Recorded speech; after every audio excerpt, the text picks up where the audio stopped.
Bonjour mes amis, moi c'est Michel, bienvenue sur ma chaîne YouTube. Aujourd'hui je vais vous parler de ce qui va se passer quand vous allez mourir, d'accord? Je reçois de temps à autre des enseignements par le biais de l'astral, voilà. Donc ça veut dire que je fais des sorties de corps et on me montre des choses, on m'explique des choses et quand c'est suffisamment clair, je décide d'en faire une vidéo, n'est-ce pas? Comme aujourd'hui, voilà. Donc aujourd'hui, je vais vous parler de ce qui va se passer quand vous allez mourir. Alors, comment vous allez mourir? Est-ce que vous allez avoir mal? Est-ce que vous n'allez pas avoir mal? Est-ce que ça va se passer simplement? Est-ce que ça va être compliqué? Est-ce qu'il y aura des êtres de lumière, comme on dit? Est-ce que votre famille sera là? Ou est-ce que... Je ne sais pas. Ça, je pense que ça dépend de... chaque cas de figure est différent, chaque mort est différente. Chaque personne est différente dans son développement spirituel et religieux. Donc il y a plein de paramètres qui font que de l'autre côté, ça va se passer d'une certaine façon pour elle. D'accord? Voilà. Mais en tout cas, on passe tous par la case, on va dire, jugement. Et c'est ce que je vais vous expliquer. Donc l'expérience que j'ai eue, on m'a mis dans le corps d'une femme, d'accord? Une femme qui devait avoir 40, 50 ans, c'est-à-dire je fais une sortie astrale et je vis quelque chose, hein. Et je vis aussi clairement que je vois aujourd'hui, d'accord? C'est pas juste des bribes, un songe ou une image, non, non. C'est vraiment une expérience ultra réelle, quoi, d'ultra réalité dans l'astral, hein, ok? Donc là, je suis une femme. Je comprends que je suis décédé, d'accord?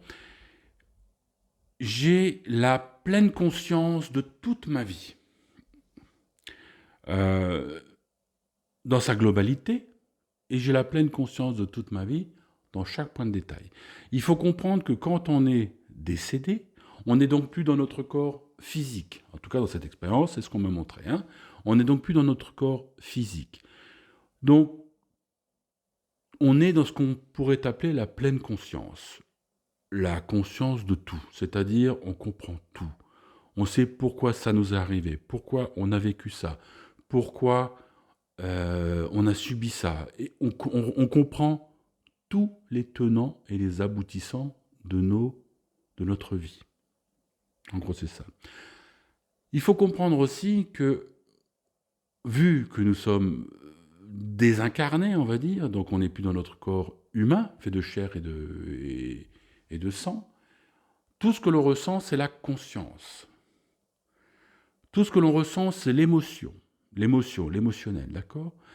Ce corps physique-là, qui est quelque part, on s'en rend pas compte, mais sur Terre, quelque part, c'est une protection. C'est-à-dire quand on vous dit des gros mots, quand on vous blesse, quand on vous dit des choses qui vous heurtent, quelque part, d'abord, ça heurte votre physique, et après, vous ressentez l'émotion dans votre corps. Vous dites, oh, il m'a fait mal au cœur, lui. Oh, c'est pas gentil. Oh, je suis triste. Mais, paf, ça passe, et puis, hop là, ça disparaît. Le lendemain, vous pensez à autre chose, et la vie continue. Or, là, non. Là, il faut comprendre que le corps physique n'est plus, et vous êtes vraiment dans tout ce qui est pensée, tout ce qui est émotion, enfin, tout ce qui est conscience universelle. Voilà. Donc, je vais continuer mon histoire. Donc dans cette histoire, je suis donc une femme, je suis décédée. J'ai devant moi, ça s'est présenté comme ça, comme un espèce de demi-cercle devant moi. Je suis situé au milieu de ce demi-cercle, hein, d'accord? Et dans ce demi-cercle, vous voyez des rayons. Chaque rayon, c'est une ligne de votre vie.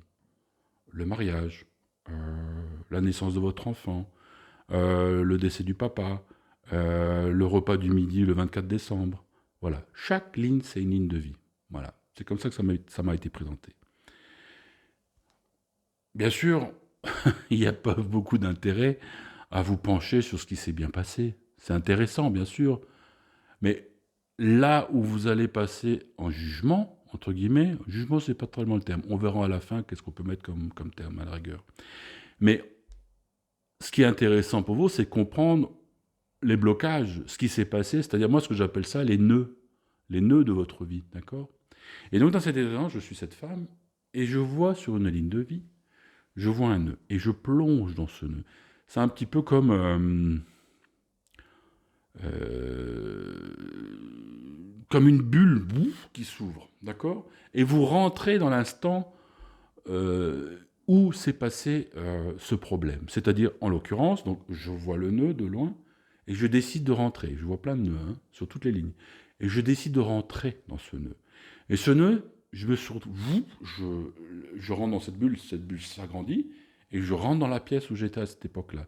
C'est-à-dire que je revis l'instant où s'est passé le problème, le souci, le nœud, comme on dit, d'accord? Mais je n'ai plus la possibilité de changer le cours de la vie, de ce qui s'est passé. Je suis juste là en train de repasser la bande. Mais, les choses intéressantes, en fait, et c'est surtout ça sur quoi il va falloir se pencher, vous vivez toutes les émotions et vous revivez cet instant en pleine conscience. Je m'explique.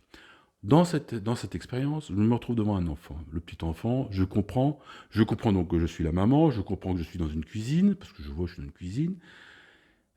Je comprends que je sais pas ce qui s'est passé. Je sais que je suis fatigué, que peut-être c'était la fin de la journée, peut-être que j'ai eu une mauvaise semaine, peut-être que plein de choses, d'accord? Donc je suis pas dans le meilleur état d'esprit je suis pas dans le meilleur de ma forme, j'ai l'air un peu fatigué, d'accord? Devant moi, il y a un gamin. Et ce gamin, je comprends que c'est mon fils. D'accord? Cet enfant, vu l'âge, il doit avoir 6 à 8 ans. D'accord? Et je ne sais pas pourquoi, mais il a dû faire la bêtise de trop, la parole de trop, enfin comme sont tous les gamins, quoi, ils font des bêtises, mais c'est pas grave, quoi. Et moi, je lui dis, oh, refile dans ta chambre, tu ne feras jamais rien de ta vie. Et je revis ce moment-là, qui est tout simple, qui est anodin quelque part, qui est une scène de vie comme on en a tous les jours, d'accord? Bien. Or, vous n'êtes plus dans le corps physique, vous êtes dans le corps émotionnel, vous êtes dans la conscience complète. Quand je dis ces mots, je sens la puissance du mot, la puissance du verbe, la puissance de ces mots réprobateurs, d'accord? Et quand je dis ça, je ne peux plus rien arrêter. Je suis juste spectateur. Je suis dans la personne et je ressens tout. C'est-à-dire, je n'ai plus ce corps physique, mais maintenant je ressens toutes les émotions, quoi. Et quand je dis ça, je dis, mais pourquoi je dis ça? Ces mots étaient comme des glaives que je lançais. D'accord? C'est l'impression que j'ai eue. C'est d'une méchanceté. C'était pas grand-chose, mais je voyais la puissance du verbe, la puissance des mots que l'on dit, aussi simple soit-il. D'accord? Donc, je ressens ça, et moi, dans la peau de mer, je dis, mais pourquoi j'ai dit ça? Mais qu'est-ce que j'ai fait là? Qu'est-ce que j'ai dit? Et l'expérience ne s'arrête pas là, je switch. Ça veut dire, je me retrouve dans la peau de l'enfant. Alors, je n'ai pas accès à ce qu'il a fait, je n'ai pas accès à ce qu'il vit, à la bêtise qu'il a fait, etc. Par contre, j'ai accès à toutes ses émotions. Et à ce moment-là, je suis comme ça et je comprends tout ce qu'il a reçu dans son cœur. Oh, et je le vois d'une tristesse extraordinaire. Je sens les mots que je dis, donc que je reçois, parce que je suis dans l'émotionnel de l'enfant, je suis dans la conscience de l'enfant. Et je reçois en fait ces mots que je dis, je les reçois en plein cœur. Et là, je comprends la puissance de ce que j'ai fait, la méchanceté de ce que j'ai fait, la douleur que j'ai fait dans cet enfant. Dans la douleur, je vous dis, on n'est pas dans le corps physique. On ressent tous les mots, on ressent cette conscience. Je re-switch. D'accord? Et je me reviens à mon point de départ, c'est-à-dire au milieu de cet arc de cercle. Et je vois ce point là-bas, de mon fils que j'ai engueulé. Donc, cette petite bulle, ce nœud, cette colère, qui était anodin, j'ai plongé dedans. J'ai vécu des deux côtés. J'ai ressenti des deux côtés. Et je peux vous dire que c'est énorme. Hein. J'ai ressenti des deux côtés. J'avais la pleine conscience de ce que je disais, de mes actes, de mes paroles. Je re-switch, donc je reviens de nouveau donc, à l'origine. Et je vois ce point là-bas. Mon fils, à 6 ou 8 ans. Ces mots que j'ai dit. Et je vois deux lignes de vie qui se dessinent. Une ligne de vie qui va toute droite. Et une ligne de vie qui petit à petit tourne. D'accord? Je comprends. La ligne de vie qui est toute droite c'est celle si je n'avais rien dit. La ligne de vie, et je la vois qu'elle tourne jusqu'à 30 ans, et après elle continue, elle tourne de plus en plus. Hein. Elle tourne vers le mal, en fait. D'accord? Le fait que j'ai dit ces simples mots à cette époque-là a changé tout le cours de son histoire. Et pas dans le bien, en tout cas, en l'occurrence. D'accord? Qu'est-ce qu'il faut retenir de cette leçon? C'est-à-dire que quand vous allez mourir, vous allez être jugé, mais vous allez être jugé par vous-même. Vous allez avoir la conscience de tous vos actes, de toutes vos paroles, de toutes vos pensées. Je vous le dis. Vous allez avoir la conscience donc des mots que vous dites, du verbe, du pouvoir des mots. Donc attention à ce que vous dites, attention à ce que vous écrivez. Vous allez vous le prendre en pleine gueule. Je parle avec mes mots maintenant. Ce que j'ai compris aussi dans cette expérience, c'est qu'il n'y a pas de petits mots, il n'y a pas de petits péchés, on va dire. Là, en l'occurrence, le gamin, il a...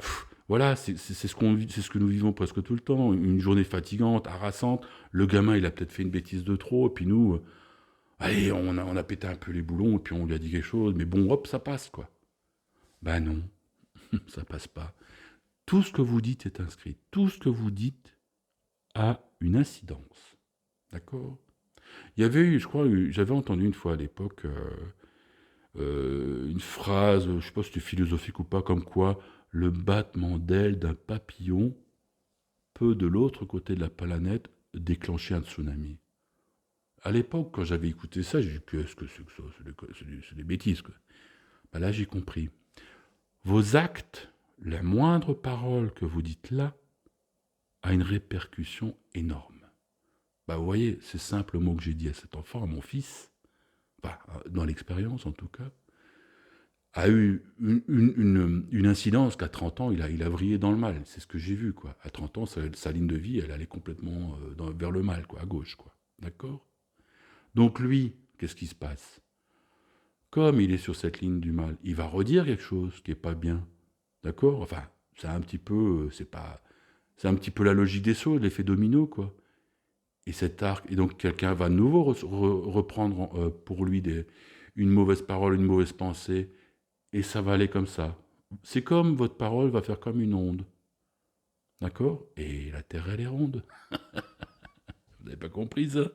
La Terre, elle est ronde. L'onde, vous allez vous la reprendre.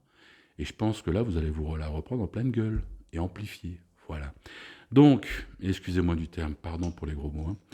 Mais, donc, l'importance des mots, l'importance du verbe, l'importance des pensées. Si vous croyez que, moi j'ai dit ça, c'est moi qui ai raison, quand vous allez partir, quand vous allez mourir, quand vous serez de l'autre côté, vous serez en pleine conscience devant vos propos. Et vous allez comprendre les tenants et les aboutissants de tout ce que vous avez fait. D'accord? Bien. Deuxième chose, là c'était un simple petit nœud, on va dire familial, c'était pas énorme, quoi. Mettez-vous à la place de ceux qui ont plus de pouvoir que moi, que nous, d'accord? C'est-à-dire des personnes qui dirigent. Vous voyez ce que je veux dire? Nos gouvernants, leurs actions, par exemple. Pensez à la personne, donc eux, mais quand ils vont mourir, mais je voudrais pas être à leur place, quoi. Ils vont avoir des millions de consciences devant eux. Vous comprenez ce que je veux dire? Ces gens-là, il va falloir les aider. Hein. Donc grand pouvoir, grande responsabilité. Hein. Voilà. Donc il faut faire attention à ce qu'on dit et à ce qu'on fait. Également, ça c'est donc, je répète, c'est un petit nœud. Imaginez les personnes qui ont fait des grandes colères, qui ont fait peut-être même, qui sont peut-être même allées jusqu'à plus grave, quoi. D'accord? Que ce soit un méfait, un vol, un larcin, un coup de poing, ou pire, quoi. Mais eux, ça doit être terrible, quoi. Donc ils revivent ça. Ils revivent dans leur chair, hein, ces choses-là. Enfin, dans leur chair. Il n'y a plus de chair là-haut.